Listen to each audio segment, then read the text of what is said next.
Welcome back, folks, to the channel. We're actually doing another update today on the platform. As you can see there's actually a, whoa, can't do this backwards, the Pennsylvania Railroad decapod in the back here. It's an MTH version of that. I've actually been making quite a bit of progress, and I think this was pretty much the area where we left off the last time. I had like the horse feed industry here. I'm not sure where I'm going to end up putting the, this is kind of hanging off of here in the wrong spot. So I gotta work a couple things on that. But like in this area, I think was the last time you didn't see, I didn't have the outer loop worked yet. So that's actually in process now. That's stable and set up with supports underneath. And then this piece will end up coming over. You can see that bottom track there will come up, and then that end will connect to there, and it'll jog back over top of this section in the air and then come back down. But as you can see, I actually completed a lot of this. So if I can get a little flyby here without getting my finger in here, you can see how it comes back up here. This is a area to switch to the outside loop here. So there's a switch back behind here. And then here's how you switch back in from the outer loop. So you got the inner loop, and I said for, just for giggles here, I'd power it up just to see if I could get some stuff running, and it'll work great. So, but before I get to that, wanted to just show you in this area. Whoop, there's Thomas. Kids wanted to run that, but this is our engine terminal area here. Got some work, a lot of work done basically in this area over, cut this board. So this board was split. So this is up, and this is, I call it the five board height level here. It's a little over it's about, I think, 3 or 4 inches up now. And this comes down. You can see the slice ends right about here, and it goes down steadily. So if this was 5 boards high here, about 5 inches high, then it goes about 4.5, 4, 3.5, 3. So it goes down pretty quickly, actually. Maybe drops by about 3/4 of an inch, I think. So 4.25. I think it's like 5, 4.25. It's like 3. I want to say 3.5, something like that. But it goes very quickly down. It's the same as this, but it's the maximum grade that roughly around the maximum grade that Lionel and MTH locomotives can easily navigate. And you can see along here, this will be underneath, and I have a really cool scene in this area. Pretend none of this crap is here. This is just like my holding area of junk. There's gonna be a really neat scene in here, and then from this side, it's gonna be plexiglass on here, and it's gonna be a cavern. There's gonna be a neat scene in here. And then this goes into this little industrial area in here. Not much has changed in this area. But this is a Proto 2 locomotive. Pennsylvania Railroad 210O decapod, by far one of my all-time favorite locomotives. I think it was like brand new, stole this thing. Figured befitting that it be the first engine that runs on the layout. And over here, this is neat. I got a really cool deal on this guy. I think I got it on eBay, or either eBay or Facebook Marketplace, but it's a Pennsylvania Railroad style coal tipple, and comes with the associated housing. There's a nicer one that's out now that has all the really nice lighting on it. But this was cool. Got this for a song. It was already weathered. So I got to glue that together a little better. That was already pre-glued. But this is part of my engine service facility. Got a single stall here, and I'm going to park something in here. Going to have some fencing along the back. And this is where the coal cars come in to feed the tipple. And you can see it's a little bit shorter track there along this side here. And then this comes through, and this is very nicely detailed. This just accidentally came upon this at the shop that I usually go to. I'm going to put more detail in there. The roof comes off. I'm going to put a lot of neat stuff in there, a lot of lighting, stuff being worked on, welders, stuff like that. So one of the things that I really want to do a lot of on this layout is like tiny scenes, like I mentioned over in that area, or in here, is a lot of little scenes that have a ton of detail. You have to look real hard, because this is you can see it's a small layout, right? It's 14 by 11. You're gonna get sick and throw up here as I'm doing this, but but I'm trying to pack a lot in a little space. And one of the problems that I had always done when I was younger is I try these huge layouts right out of the gate, never finish it, never feel like I'm accomplishing anything. With this layout, I'm actually making a lot of progress relatively quickly and only a couple of times of working on it. So that's pretty much it. I got a lot of wiring to do.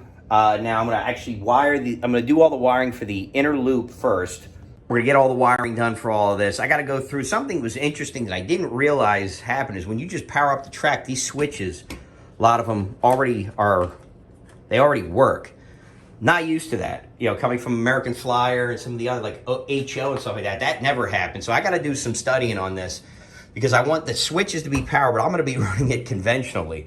So I'm not gonna have, you know, the really nice legacy handhelds or anything like that, just because it's cool, but this layout's small enough that I don't feel like it warrants it. So right here is where I'm gonna have the control panel. I'm in the process of framing out a little bit of extra stuff here to do that.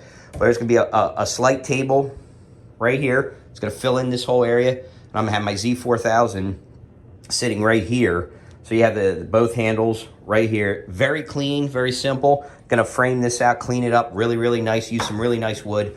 And then right in here, I'm just gonna put a extra board for scenery purposes, kind of close it out. So it'll flow real nicely. I want a lot of nice little trim pieces everywhere. And I gotta do that before I wire all these guys.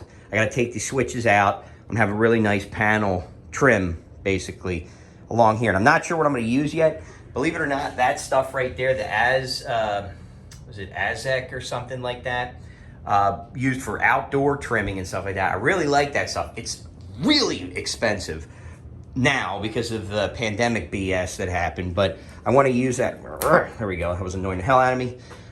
Basically, cover this whole area up around here, shrink it down in this area, trim piece along here all the way around this entire thing.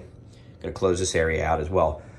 And then what that'll allow me to do is, for areas I can't do this very well, but when the wiring goes through, I'm gonna just mount this. Like for these couple will be right here. There'll be one. I got another switch from over there. Sorry, got my hairy ass arm in the way. From here, right here, that'll come under. It's long enough. I wanna mount it right here.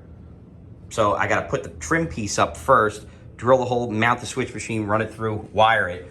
So I'm gonna wire all the switch machines up first, put my drops in. I'm gonna have a lot of drops for power, pretty much any straight area. So there'll be a drop there, there's gonna be a drop there for the outside.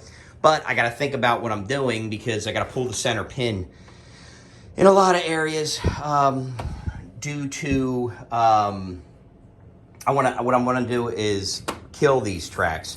So I'm gonna have, in a couple of areas, just toggle switches along the wall here as well. So it powers up this first switch, powers up the second switch, the track. So I can kill the locomotives so they're not running all the time. So I'm gonna have 1, 2, 3 of those. I wanna do some stuff so that I can run trains in between tracks. So I wanna be able to switch in between. So I'm gonna have some single pole double throws here that allow me to do that. So a lot of wiring. We're starting to get into the really horrible stuff that I hate doing. But for now, let's run some trains.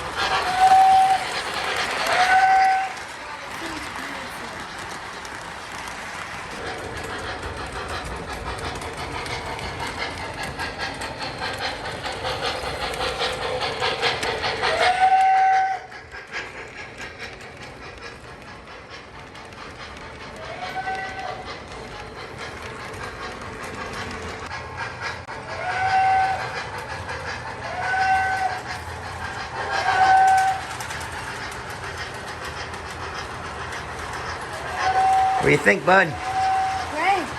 Great. You like it?